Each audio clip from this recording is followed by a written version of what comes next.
കുട്ടികൾക്ക് മുലപ്പാൽ കൊടുക്കുമ്പോൾ 2 വയസ്സുവരെയും കൊടുക്കണം എന്ന് നിർബന്ധമുണ്ടോ? അതിനു മുന്നേ നിർത്തിയാൽ അതിൽ എന്തെങ്കിലും ദോഷമുണ്ടോ ഉസ്താദേ? ഹമലതുഹു ഉമ്മുഹു വഹ്നൻ അലാ വഹ്ൻ വഫിസാലുഹു ഫീ ആമൈൻ. അല്ലാഹുവിൻ്റെ ഖുർആൻ പറഞ്ഞതാണ്.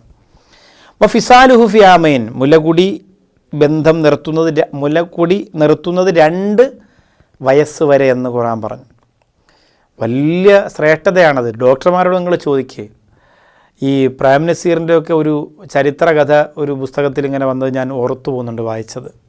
ഒരു ഉസ്താദിനോട് പറഞ്ഞത്, അദ്ദേഹത്തിന് ചെറുതിലെ ഉമ്മാക്ക് പാലില്ലാത്തത് കൊണ്ട് അങ്ങനെ ഡോക്ടർ എത്ര ഇടം കഴി പാല് കുടിക്കണമെന്ന് പറഞ്ഞു അത്ര. അങ്ങനെ കുറേ സ്ത്രീകളിൽ നിന്ന്, പാലുള്ള സ്ത്രീകളിൽ നിന്ന് പാല് കൊണ്ടുവന്നിട്ട് ചെറുതിലെ പ്രേം നസീറിന് കൊടുത്തു എന്നാണ്. വലിയ വലിയ രോഗത്തിൽ നിന്നൊക്കെ രക്ഷപ്പെടാനും നല്ല ആരോഗ്യവും സൗന്ദര്യവും ഉണ്ടാകാനും ആ മുലപ്പാൽ കാരണമായി എന്നൊക്കെ വായിച്ചത് ഓർക്കുന്നുണ്ട്. അപ്പോൾ 2 വർഷം നിങ്ങളുടെ പ്രിയപ്പെട്ട കുഞ്ഞിന് പാല് കൊടുക്കാൻ അള്ളാഹ് പറഞ്ഞിട്ടുണ്ടെങ്കിൽ ആ 2 വർഷം ഇതെല്ലാം നമ്മുടെ വയറ്റിനകത്ത് നമ്മുടെ കുഞ്ഞ്, നമ്മുടെ ശരീരം, നമ്മുടെ ആരോഗ്യമൊക്കെ അള്ളാഹുവിൻ്റെ തർത്തീബാണ്. അങ്ങനെ അള്ളാഹ് പറഞ്ഞിട്ടുണ്ടെങ്കിൽ ആ കുഞ്ഞിന് അതിൻ്റേതായ ക്വാളിറ്റിയും ആരോഗ്യവും ഉണ്ടാകും, ഉറപ്പാണ്.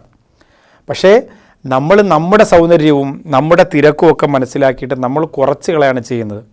അതിൻ്റേതായ പ്രശ്നം ആ കുഞ്ഞിനുണ്ടാവും.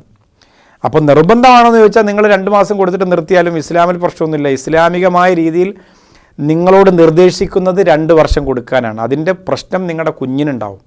പിന്നെ പരലോകത്ത് ആ കുഞ്ഞിന് അള്ളാഹിനോട് പരാതി പറയാൻ കഴിയും. അള്ളാഹുവേ, നീ നിർദ്ദേശിച്ചതുപോലെ എൻ്റെ ഉമ്മ എനിക്ക് അവകാശപ്പെട്ട മുലപ്പാൽ പോലും തന്നില്ല എന്ന് അള്ളാഹിനോട് പറഞ്ഞാൽ അവിടെ കുടുങ്ങും തീർച്ചയാണ്. അപ്പോൾ അതൊക്കെ ശ്രദ്ധിക്കണം. ബാധ്യതകളും കടമകളും മറക്കരുത്.